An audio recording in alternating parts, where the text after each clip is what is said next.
The dough is easy to knead, rolls effortlessly, saving you time without compromising on taste. Enjoy. Ajab all-purpose flour. Nguvu ya safari yetu, nuru ya kujenga na kuangaza nchi. Nuru ya maendeleo, nuru ya ustawi, nuru ya ubunifu.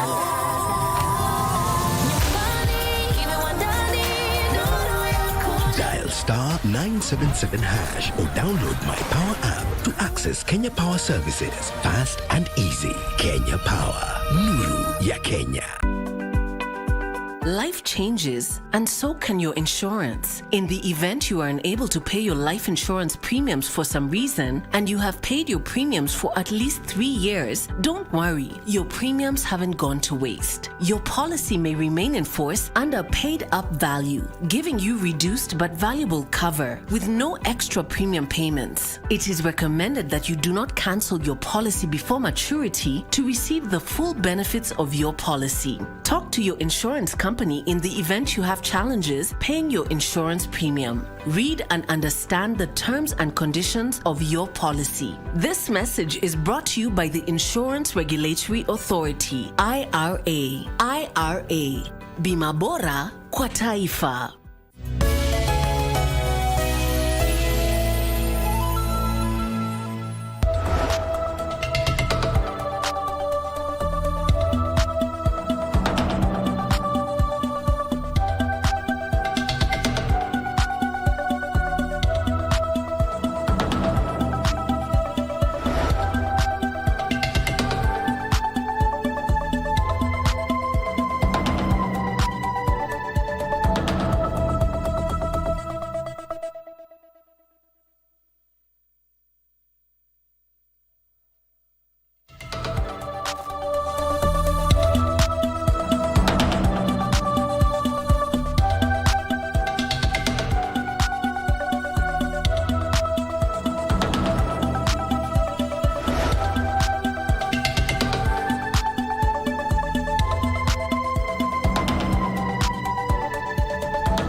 Good evening indeed. It is the 12th of June 2026. You're tuned to Sunday Express on KBC Channel 1 on a day as Kenyans we celebrate our girls. This is the junior starlets who've already booked a slot for the Under-17 FIFA World Cup set to take place in Morocco towards the end of the year. Question is, where did you watch this particular match from? Were you at the stadium, or did you watch it on KBC, or even listen to it on our radios? Let us know. Get us on X at KBC Channel 1. Mine is at Manyara. But before we bring you up to speed with what was happening at Manyara Stadium today, let's bring you up to speed with those stories that have been making headlines.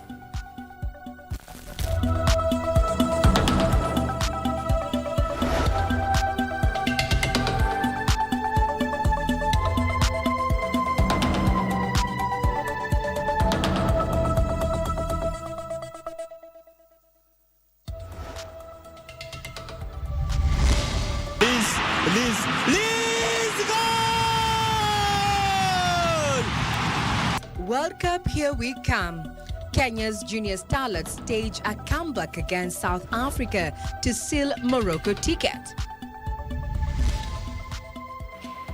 Tukitembea pamoja, tukiondoa chuki, tuondoe ukabila, tuondoe migawanyiko, tuondoe ubaguzi, tutembee pamoja, Mungu ataamurisha baraka juu yetu. Eyes on the ball. President William Ruto warns against divisive ethnic politics, urges sobriety and vision.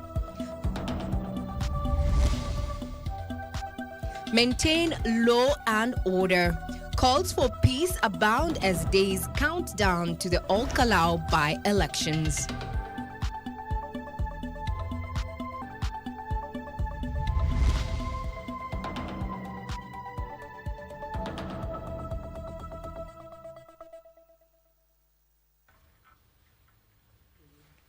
Good evening. If you're tuning in, this is Sunday Express. I'm Regina Manyara, and my colleague on sign language is none other than Byron Abuli.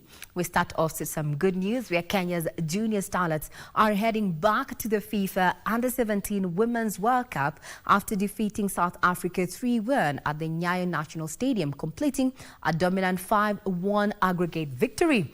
Kenya will now look to build on that experience as they prepare for their second appearance on the global stage in Morocco after their historic debut in 2024 in the Dominican Republic.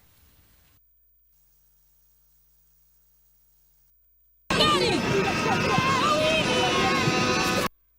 visitors struck hardly through Katailo Melabana in the 5th minute, but Kenya responded strongly in the second half.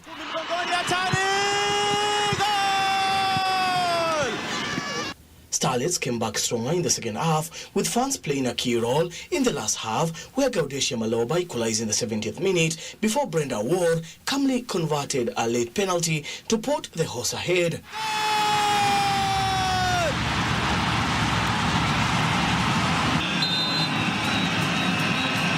Brenda sasa. Brenda!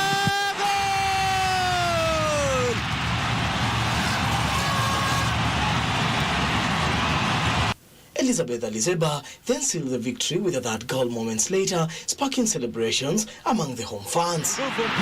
Liz, goal!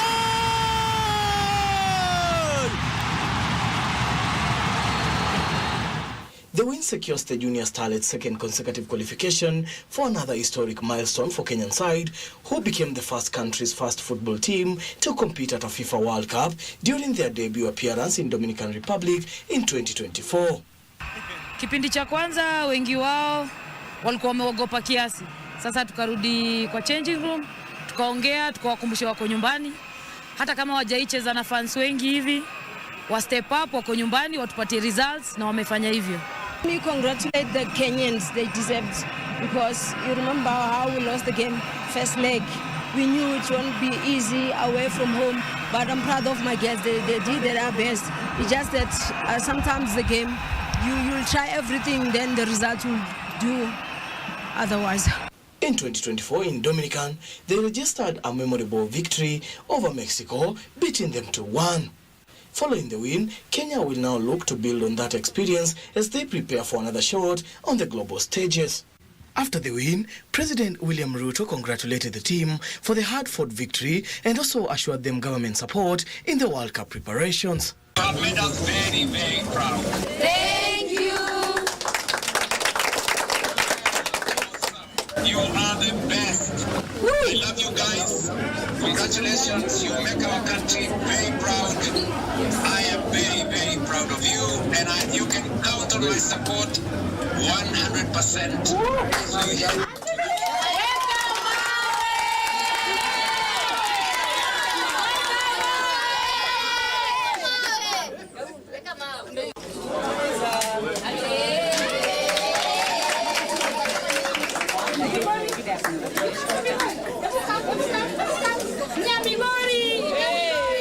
Leo wametuonesha what they can do. They won 0 away. Na mumeperform, mko juu, munaenda World Cup Morocco, si ndio? For the second time. Spirit. And that electricity that you had as you went for those goals, that's what you got to take tomorrow. Congratulations, ladies. Thank you for making Kenya proud. And we hope to see a better performance in Morocco.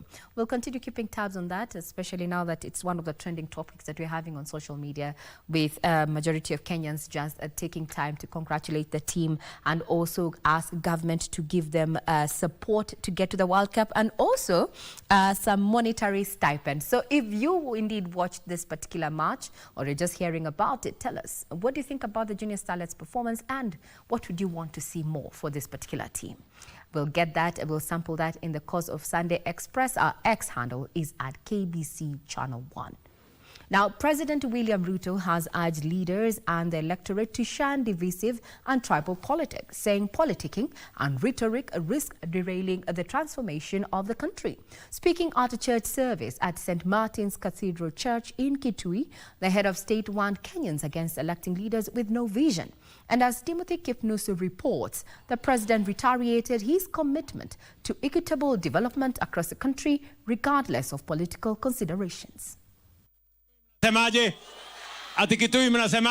On Sunday, President William Ruto was in Kitui as the chief guest at a fundraiser for the ACK St. Martin's Cathedral. 20,000.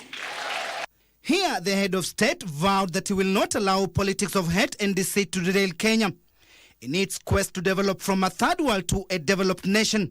Tulikuwa sawasawa na Singapore. Tulikuwa sawasawa na Korea. Tulikuwa sawasawa na Malaysia miaka 60 iliyopita. Leo wako first world, sisi tuko third world. Why? Kukosa uongozi, vision. And he shall reign forever and ever. At the service presided over by the diocesan Bishop Gideon Zoka, the head of state faulted politicians who have mastered the art of advancing divisive politics, urging them to exercise restraint as the country heads to the polls. Sisi kama taifa letu la Kenya, tukitembea pamoja, tukiondoa chuki, tuondoe ukabila, tuondoe migawanyiko, tuondoe ubaguzi, tutembee pamoja, Mungu ataamurisha baraka juu yetu na nchi yetu. He hit out at the opposition who have questioned the enactment of the National Infrastructure Fund, a fund the president argues will address the problem of unequal development.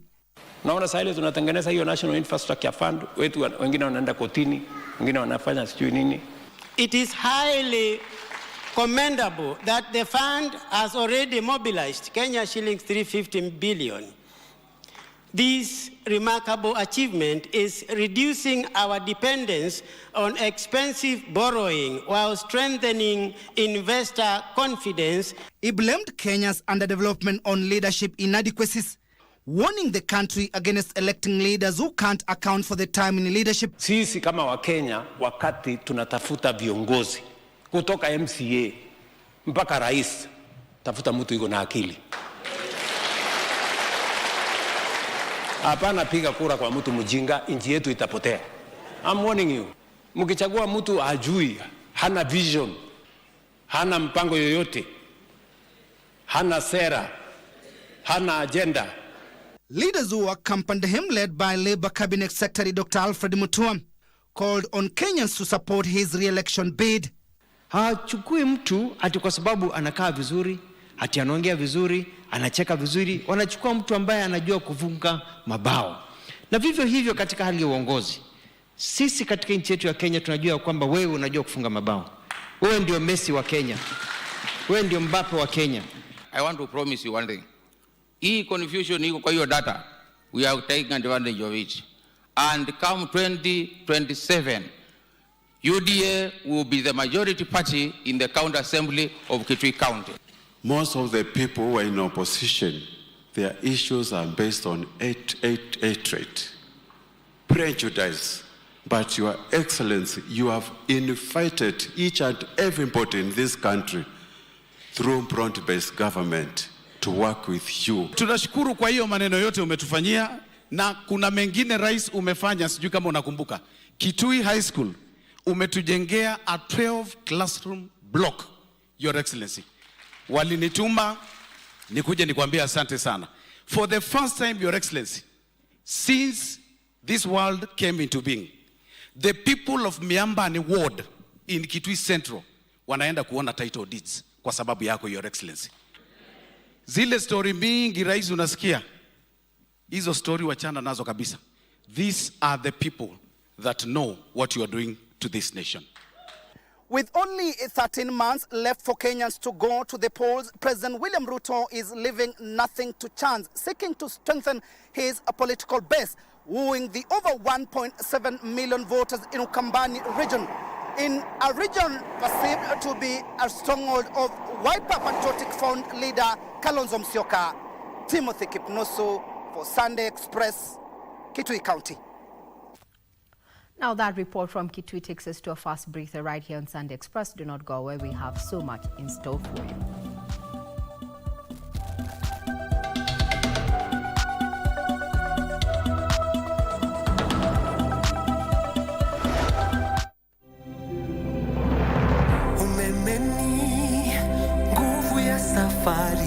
yetu, nuru ya kujenga na kuangaza nchi. Nuru ya maendeleo, nuru ya ustawi, nuru ya ubunifu.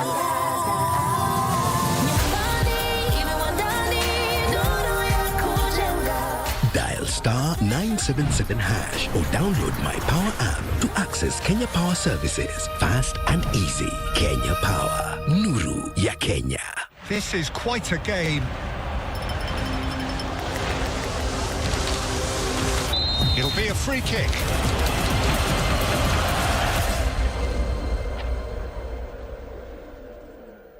Oh, what a goal! Ecstasy, euphoria, and emotion overflows.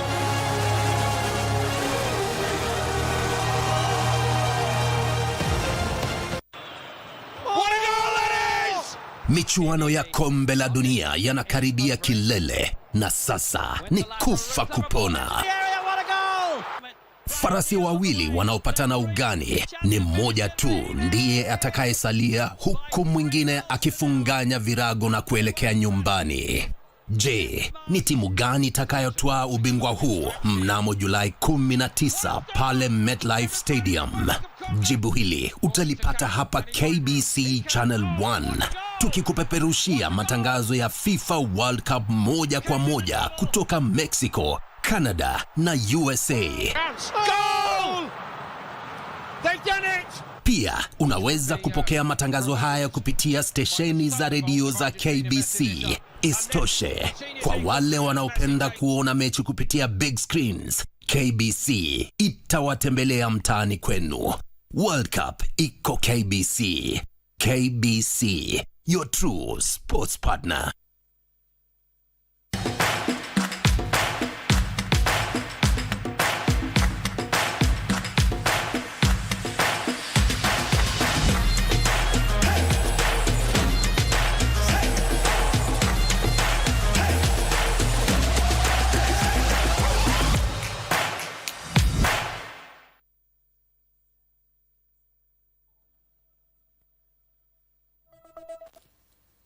Welcome back. This is Sunday Express. Now, Deputy President Professor Kithure Kindiki has urged Mount Kenya residents to rally behind President William Ruto's re-election bid in 2027, saying the region's bid to recapture the presidency is more realistic under Ruto owing to his position as the Deputy President. Now, Kindiki says the region cannot risk jeopardizing its chances of getting into power in the near future by abandoning the government.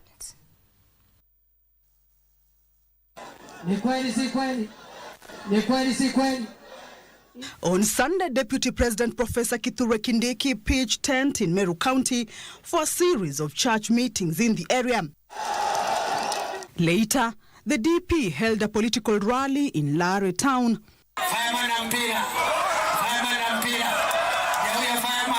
Kindiki renewed his attacks on former Deputy President Rigathi Gachagua, accusing him of neglecting farmers in the region while allegedly advancing political divisions when he served in the office. Ule jamaa, si mnajua ule jamaa, si alikuwa Deputy President, alisaidia Wameru for 2 years, si alikuwa kwa kiti. Kuna project hata moja alitetea hapa Igembe North. Wewe nani? Wewe usikuja hapa kutusi sisi. Yes, we will deal with you. Usione simba amenyeshewa useme ni paka.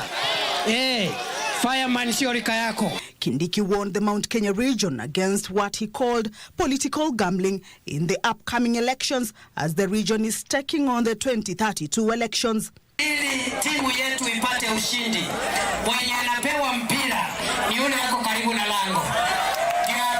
Aingize lango, na akiingiza lango haitasemekana ati fulani yako na goal moja ama goal mbili. Itasemekana klabu ya kina fulani iko na goal mbili. Local leaders who accompanied him pledged to rally residents to back President Ruto's re-election. Watu wale wa vitina wamekuwa nasunguka huku. Mimi namba yangu Mheshimiwa Naibu wa Rais. Wewe ukiwa namba 2, yangu ni defender. Mimi ni kuhakikishia kwamba hakuna mpira ambao inakuja kwa hii uwanja ambao inaweza leta shida. Sisi ni watu wa two-term kwa Rais William Samoei Ruto. Sisi ni watu wa two-term. Arambe two-term. Arambe two-term. William Samoei Ruto two-term. Sitosema kwamba wewe ni mtoto wetu Meru. Wewe ni mtoto wetu ambaye tunapenda. Hakuna tofauti ya Mudharaka, Mwembu, Motigania na Mwegembe na Mwimenti. Tuko kitu kimoja, ni kweli? Twasema kwamba tunakufa na wewe kama mtoto wetu. Mpigeni makofi mtoto wetu huyu. Yale maendeleo ambayo yanakuja huku, na kama wewe ulitolewa katika serikali, usituite tukufuate katika msitu. Sisi kwa sasa tuko kwa serikali na wananchi wanapata maendeleo. Kamchemenza for Sunday Express. Wapi makofi ya TJ.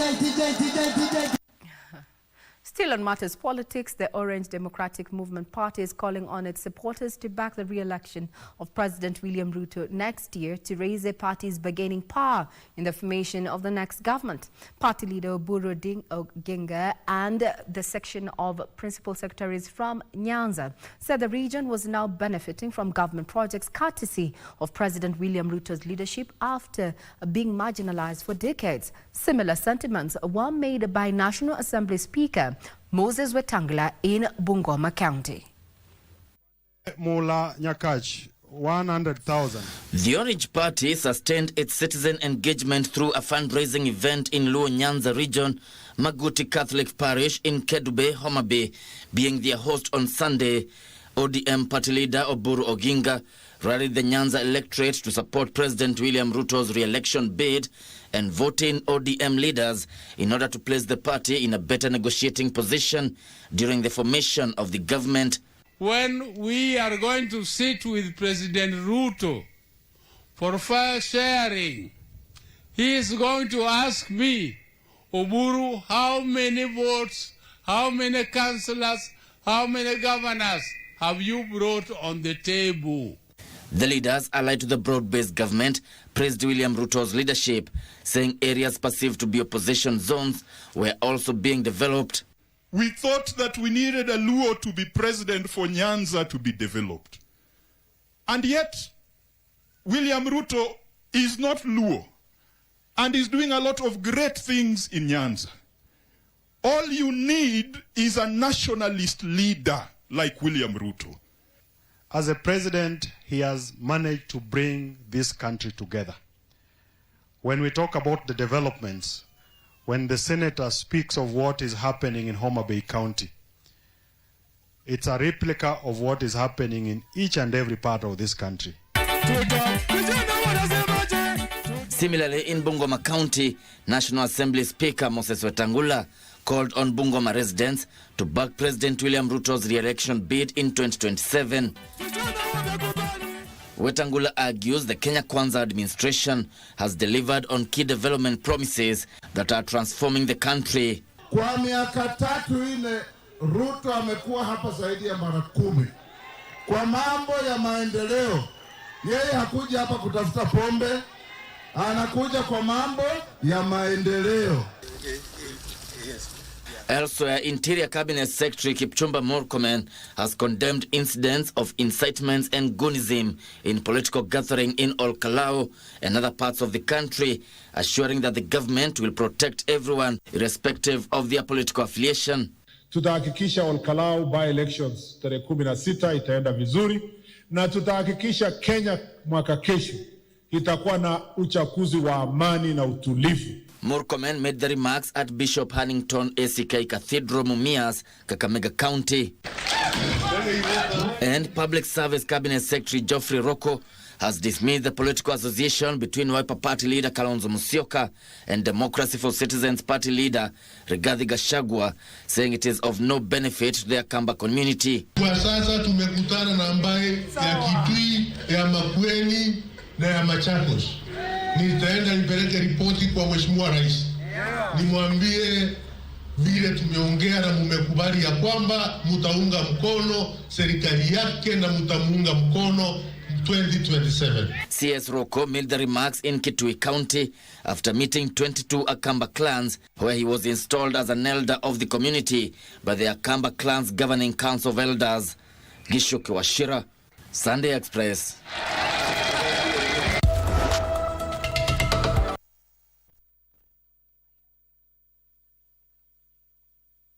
Today I'm cooking ugali na Ajab Premium Maize Meal. Enjoy the amazing aroma. Enjoy incredibly soft ugali dal.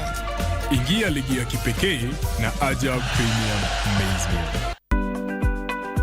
Did you know that you can purchase a last expense insurance for you and your loved ones? Consider purchasing this insurance policy to avoid unnecessary stress and fundraising when you lose a loved one. The policy covers funeral-related expenses, thus easing the burden of losing a loved one. Now you know. Read and understand the terms and conditions of your policy. This message is brought to you by the Insurance Regulatory Authority, IRA. IRA, Bima Bora kwa Taifa.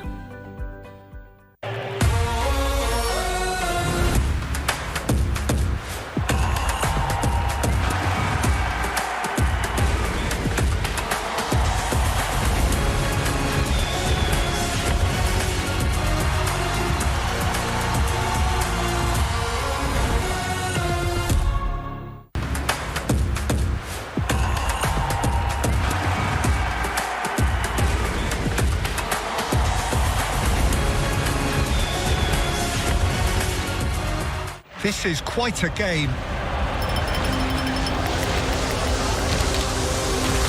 It'll be a free kick.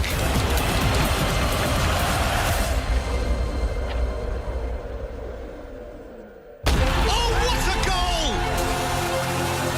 Ecstasy, euphoria, and emotion overflows.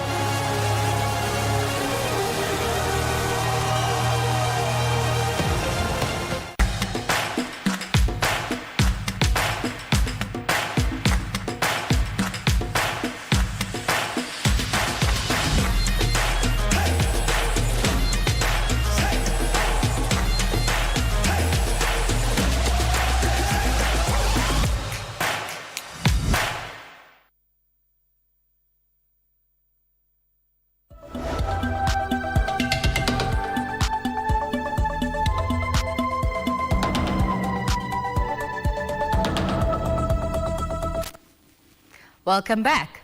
Now, Siaya Governor James Orengo has downplayed claims of disunity within the Linda Mwananchi team, saying the outfit remains united, formidable and focused. Orengo says no amount of external pressure will sink the Linda Mwananchi ship, even as political realignments take shape ahead of next year's elections. As Wycliffe Okech reports, the Orengo team has questioned the source of money being dished out to government-allied politicians at empowerment drives across the country. Governor James Orengo and his Linda Mwananchi ally Edwin Sifuna were in Kisumu on Sunday for a church service as the rest of the team took their political expedition to Nyahururu, Laikipia County. Their presence, however, occasioned a standoff with a rowdy group of youth intending to disrupt the service. Police were forced to lob tear gas and shoot in the air to restore order around the church. And the type of leaders who can organize goons to attack a church brazenly, those type of leaders don't deserve to be part of the leadership of a nation like Kenya. Ours is just to say that these things are not going to stop us. I think everybody in the country now can tell that Linda Mwananchi has rattled people in very high places, and they think that the only way to deal with us is through violence. While at the church, Governor Orengo downplayed reports of a rift within the Linda Mwananchi outfit. And we are working together, and we shall never be divided. The Siaya governor also questioned the source of money being dished out at the various empowerment drives across the country by government-allied politicians. There's no way he can be contributing over 100 million shillings in a weekend. The richest man in the world, Elon Musk, cannot give you that kind of money without explanation. He reiterated his appeal for political tolerance in the Lakeside region amid the ongoing scramble for influence over the region between his Linda Mwananchi side and the Oburu-led ODM wing. Meanwhile, the embattled Nairobi Senator Edwin Sifuna says his ouster as ODM Secretary General will not dent his political ambitions. Kuna vitu baba alinipatia yeye mwenyewe in his wisdom, but people have decided ya kwamba watazichukua zote. Na mimi niko tayari kwa sababu Bishop amesema Mungu atafanya nini? Atarejesha kila kitu ambaye itachukuliwa, ambaye nilipewa na baba na nilipewa na wananchi. Wananchi wataturudishia, si ndio? He called on the Linda Mwananchi followers to remain steadfast in the pursuit of accountability in the country's governance. Reporting for Channel 1 from Kisumu County, I am Wycliffe Okech. Now, leaders in Ol Kalou have appealed for peace and tolerance days before the by-election is held. Leaders allied to the United Democratic Alliance UDA and Democracy for Citizens Party DCP also want the Inspector General of Police to guarantee security during the remaining hours of the campaign and during the by-election. The campaigns will conclude Monday evening, 48 hours before the mini-poll. Giverson Minor reports. As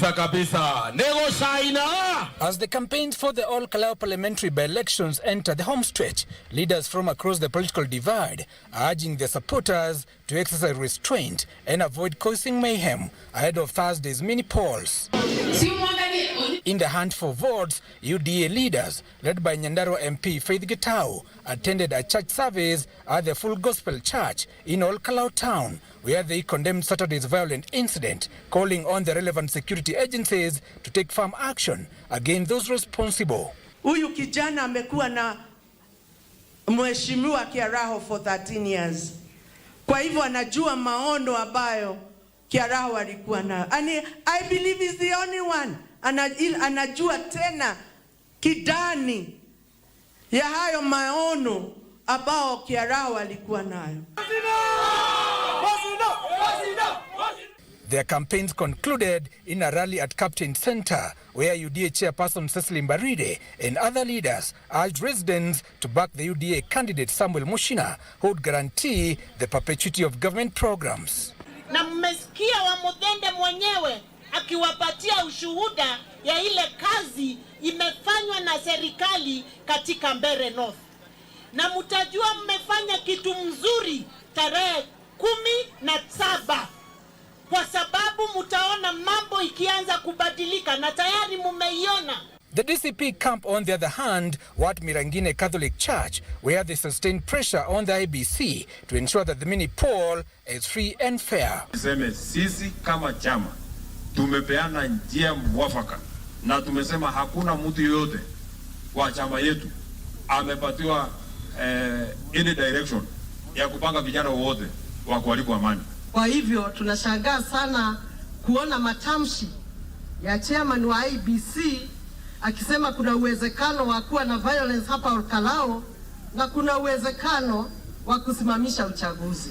Lakini nataka kuambia IBC lazima and hawana choice yoyote ila kupea Wakenya uchaguzi ambayo ni ya haki, ya amani na ambayo haina mapendeleo. They also called on the Inspector General of Police Douglas Kanja to secure the exercise. Tunataka kueleza Inspector General of Police responsibility ya kulinda wananchi wote, wale wa chama yetu na wa chama zingine, watu wa Ol Kalou hii wote ambao watakuwa hapa, it lies directly on your shoulders. Ni lazima uweke bidii yote ya kuhakikisha hii by election yetu imekuwa na amani. This even as the People's Renaissance Movement, led by Saboti MP Caleb Amisi, also appealed to residents to maintain peace ahead of the by-election. Ile direction munaenda kupeana ndio direction the country is going. It is not a joke. It is a very important vote. Wengine wakipigana na huyu apite katikati na aingie kwa bunge. The campaigns for the Ol Kalou parliamentary by-elections are expected to come to a conclusion on Monday, with leaders from across a political divide asking the residents to remain tolerant. Giverson Minor, Sunday Express in Ol Kalou, Nyandarua County. Still on matters Ol Kalou, preparations for the upcoming Ol Kalou parliamentary by-election scheduled for Thursday. July the 16th are in top gear. The Independent Electoral and Boundaries Commission says it is finalizing both logistical and administrative arrangements ahead of the polling day. The Commission has announced that the training of key election officials is largely complete, while the orientation of deputy presiding officers and presiding officers has been successfully concluded. The training of polling clerks is ongoing across the constituency. According to the IEBC, the intensive exercise targets to equip all election officials with the necessary knowledge and skills to ensure a free, fair, transparent and credible poll.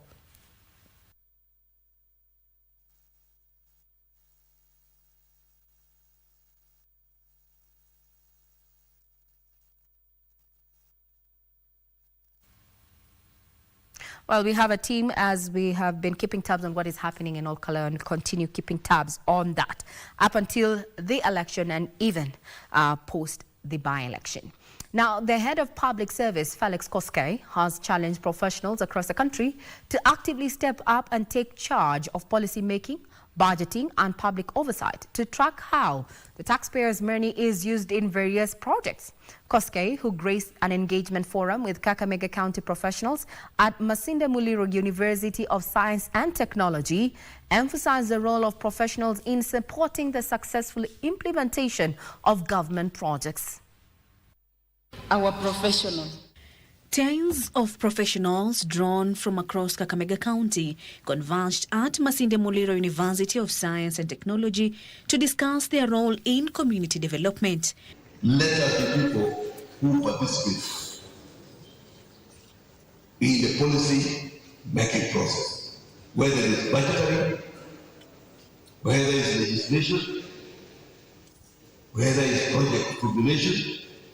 Let us be at the center. The head of public service, Felix Koskei, who was in attendance, challenged the professionals to use their skills and experience to strengthen institutions, drive innovation, and contribute to better outcomes for citizens.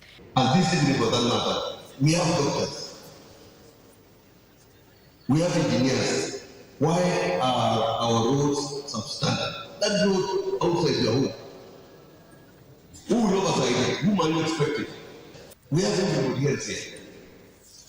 We have the custodians. We have to fulfill the constitutional mandate that has been given by the Constitution. The meeting, which centered heavily on accountability and regional development, also put Kenya's soaring youth unemployment rate under the microscope. We are aware of the government internship program. There's Kazi Mitandaoni, there's Kazi Maju, and of course, in-country jobs. These are not just stories, they are statistics about how students are transitioning into the labor market. Higher Education Principal Secretary Dr. Beatrice Inyangala called on regional leaders to intentionally create and connect young people with economic opportunities. But that also brings me to the question of the leaders gathered here today. In your space, you have job opportunities. And so the question is, how are you helping our young ones to transition and secure these job opportunities? It cannot be a one person's responsibility. Kasichana Masha, Sunday Express.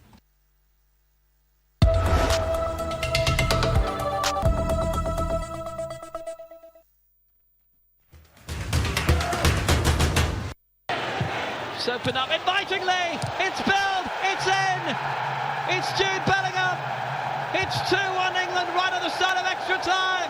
Have given Norway it all to do now.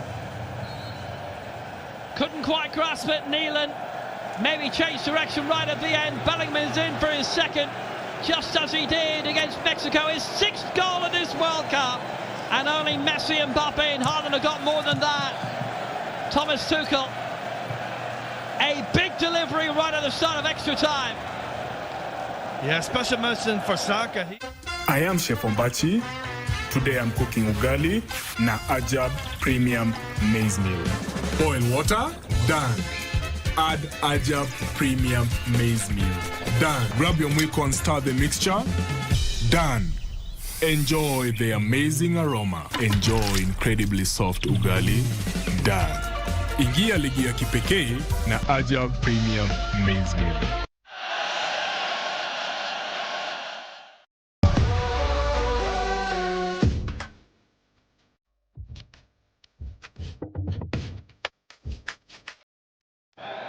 Patrick Berg to send the corner in again. Still lots of movement in the box. It's a deep one. Pickford got the punch away. Arsness got a strike. It's off the crossbar from Mullivell. Rebound. Might have been a nudge. Haaland's in. Side netting. Conter got a head onto it. England just about clear.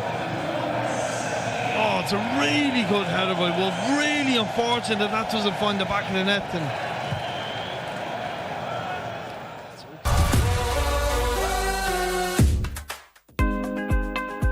Did you know livestock insurance safeguards farmers against loss of their animals due to theft and death caused by pests, diseases, accidents, drought, fire, lightning, windstorms, and floods? It covers livestock such as cows, camels, sheep, goats, and poultry. Now you know. Read and understand the terms and conditions of your policy. This message is brought to you by the Insurance Regulatory Authority, IRA. IRA. Bima bora kwa taifa.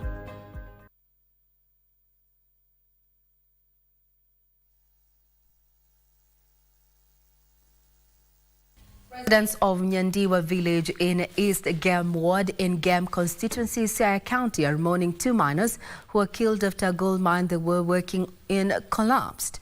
Eyewitnesses said the duo could not be rescued in time due to lack of proper equipment.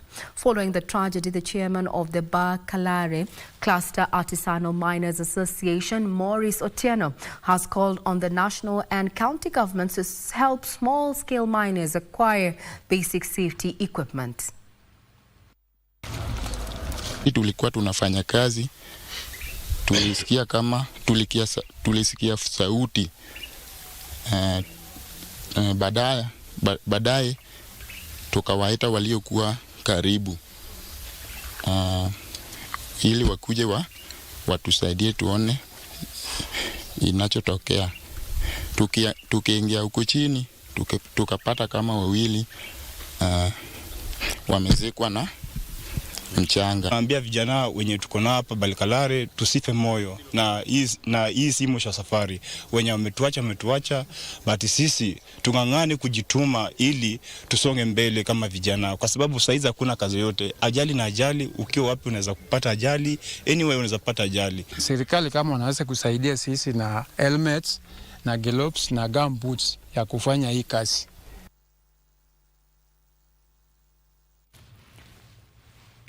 To the counties, the Kenya Defence Forces has commenced an infrastructure facelift and construction of classrooms in 10 primary schools in insecurity-prone regions of Laikipia County as a strategy to restore peace.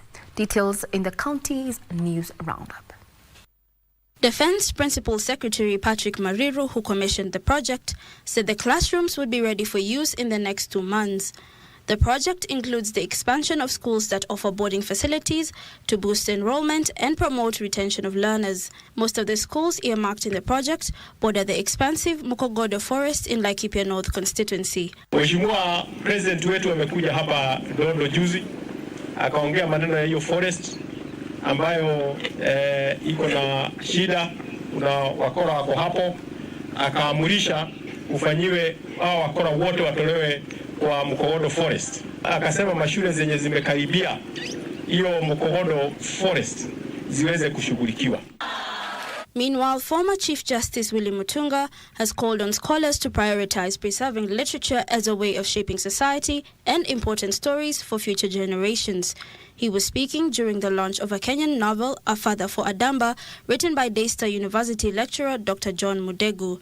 There are stories I can tell and keep you until midnight about, those schools and some, and the teachers who taught us. And I want to just dedicate this to all fathers who are struggling in life, children who are struggling to find identity, that it is well. Separately, more than 500 students from Pioneer Secondary School in Maragua, Murang'a County have graduated after completing artificial intelligence courses, equipping them with modern technological skills. We've just laid the foundation for this, and the school is in collaboration with the different shipping companies, and as soon as they graduate or they finish their KCC, we will link them to these shipping companies and they will start working. And more Kenyan employees are embracing digital salary advance solutions as they seek convenient and responsible ways to meet urgent financial needs before payday. This is according to payment technology provider SwitchLink Africa.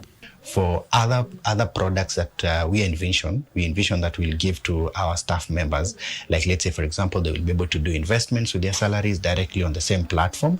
So we are at the forefront of ensuring that, we actually digitize some of the solutions. Joy Naomi reporting for Sunday Express.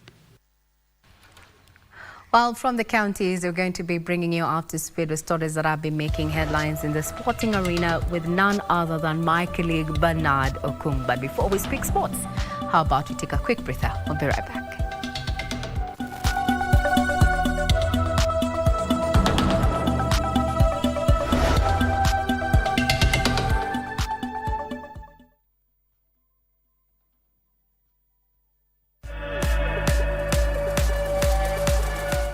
Here comes Gordon once more.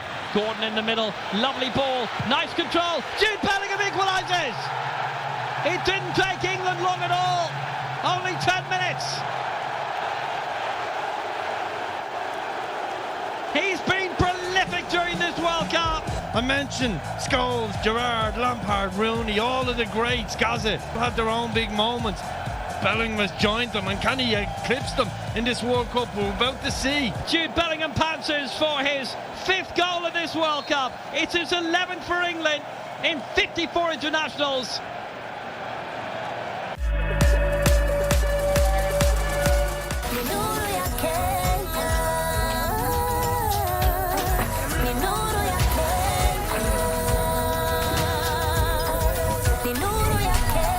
Star 977 hash or download my Power app to access Kenya Power services fast and easy. Kenya Power, nuru ya Kenya.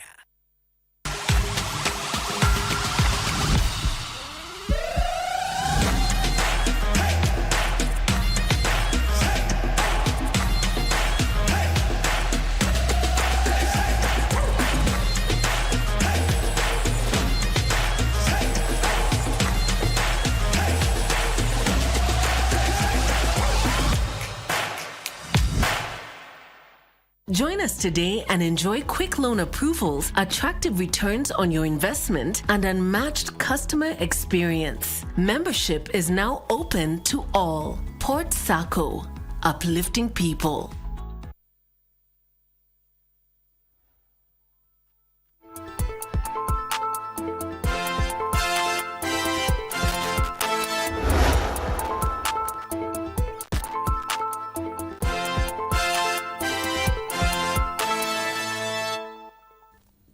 And thank you so much for staying with us. It is time for the latest from the sports desk. I'm Bernard Okumu. Now, Patrick Matu emerged the overall winner of the 4th edition of the New Gen Golf Tournament held at the Windsor Golf Club in Nairobi.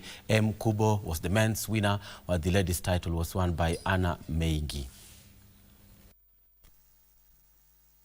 Patrick Matu won the overall title with a score of 36 points, narrowly edging Nathan Juguna, who settled for 2nd position, also on 36 points. M. Kubo won the men's title with a score of 41 points after beating closest rival Stanley Gachoki, who took the runners-up award. Anna Meingi was the best lady of the tournament with a score of 38 points, easily beating Millicent Melo, who was the pre-tournament favorite, and who finished 2nd with 39 points. I'm really excited to be here today. Always looking forward to be part of the New Gen series that happens every year. In this series, we get to meet with industry leaders in the tech space, get to meet my peers in industry, and it's always a fun day to be out here and enjoy. A total of 120 golfers from the banking and insurance sectors competed in the one-day tournament that saw an additional 20 players compete this year compared to 2025 when 100 players teed off. We've been waiting for the whole year for this particular tournament to happen because, whenever I think we started 4 years back. That point of time, there were around about 60 to 70 people players who came for the tournament. But today, I think it was 120. So the tournament is getting more and more popular, and every year we try to make it all the more grand for the next year.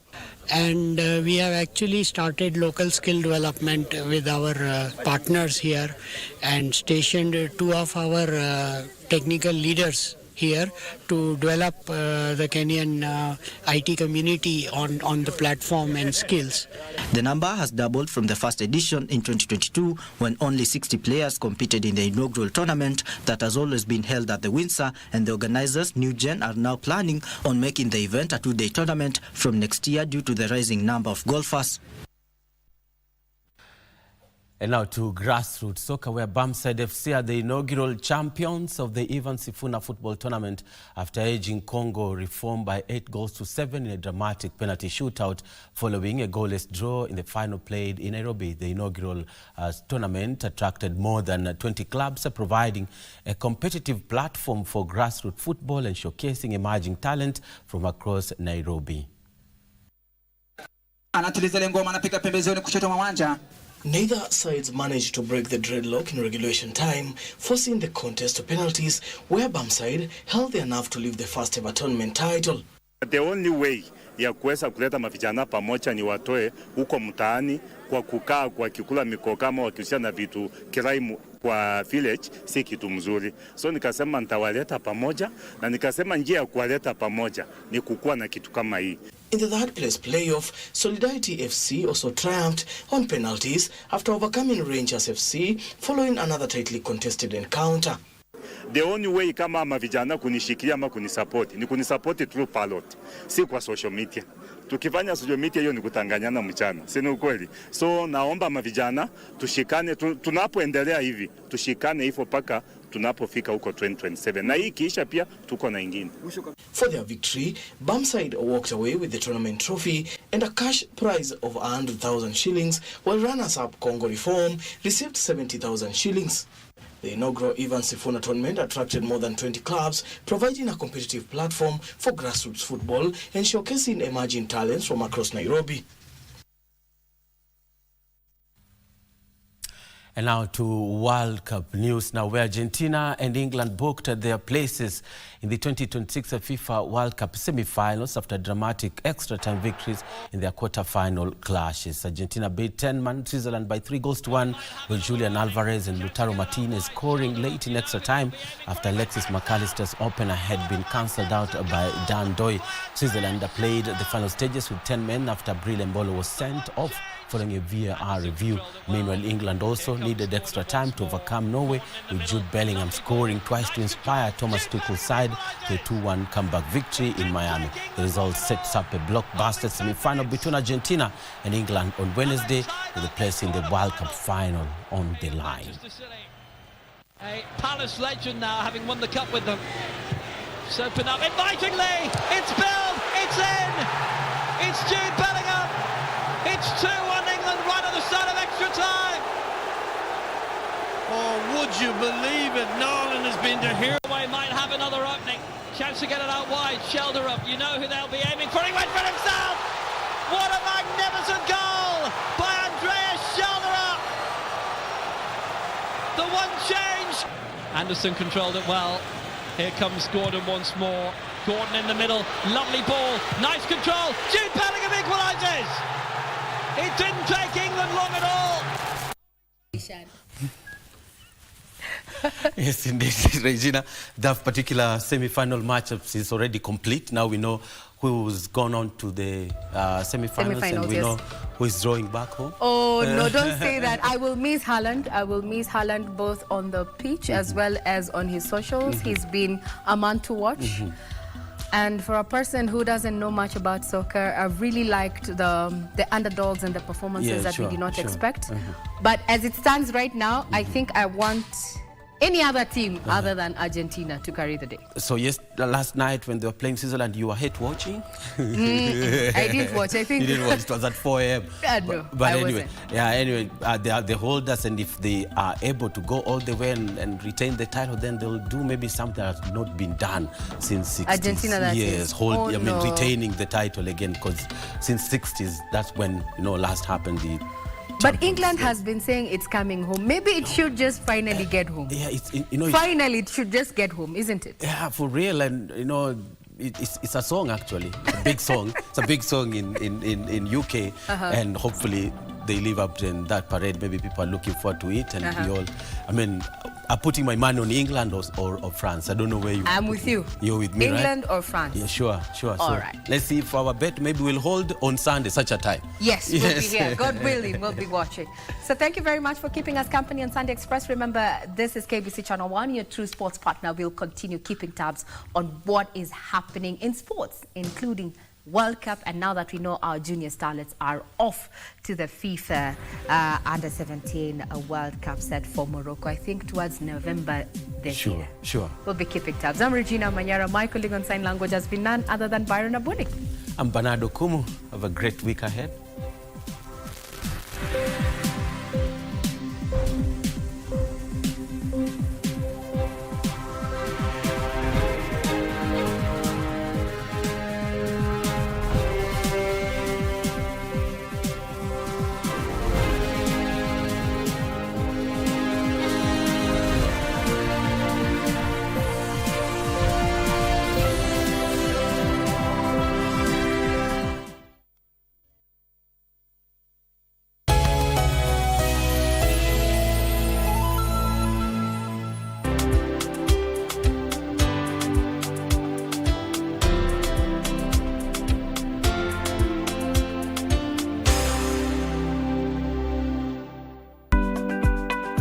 Life is unpredictable, and accidents may happen, leading to disability, sometimes death. Protect yourself against the uncertainties of disability, death, or medical expenses related to an accident by purchasing a personal accident policy. Read and understand the terms and conditions of your policy. This message is brought to you by the Insurance Regulatory Authority, IRA. IRA, Bima Bora kwa Taifa. You lost the bet. Every 4 years, emotions run wild across the world. In 2022, more than 2 million people went too far with their bets. To the point of even risking their dignity. If we win today, I promise that No promises, please. This year, bets matter. This year, play Sporty Bet. And he's actually laughing.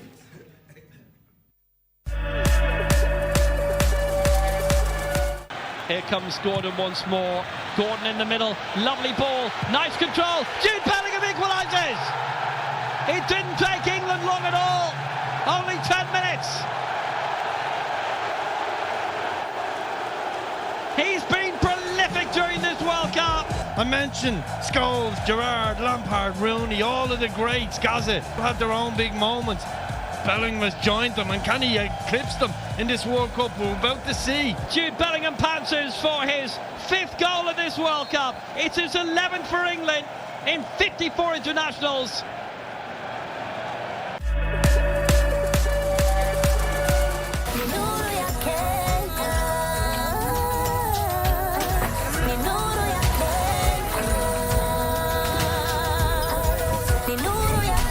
Dial star 977 hash or download My Power app to access Kenya Power services fast and easy.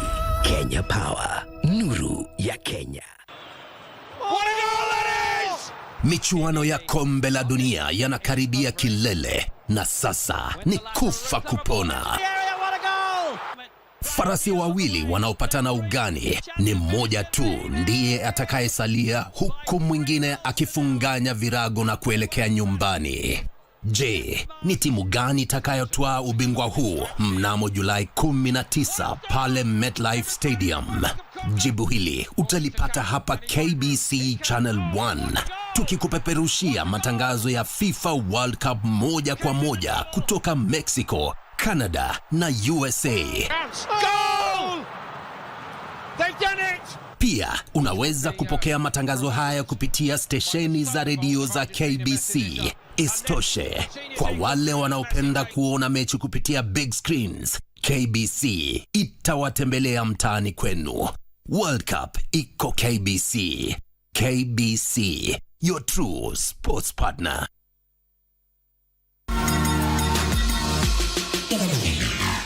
Kane for England, he's got support down this near hand right side. It's Saka wanting it quickly. Eze, Saka's still going.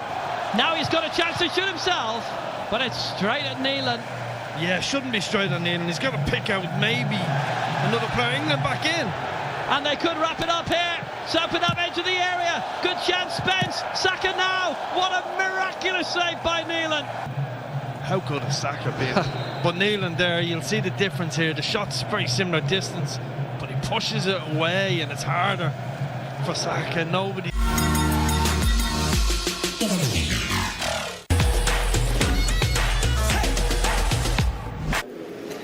Boniface Monene. I'm now supporting the France team because the France team has the capability to win this FIFA World Cup the year 2026. Remember that we are always live on KBC, Channel 1, and the KBC are doing the good job so that we can watch the FIFA World Cup live and direct. My name is Newton Nyaswabu. I support France because it's a tactical team. It has the position, the center forwards, the strikers. You see, like Kylian Mbappe, he has more goals and is a bit challenge to the World Cup. Naitwa Pavel na na support Argentina, but sahi naona hawako hivyo strong kama last World Cup. So wakipatana na France itakuwa shida, lakini wakijikakamua, Messi afanye mambo yake, watashinda tu tena. World Cup iko KBC.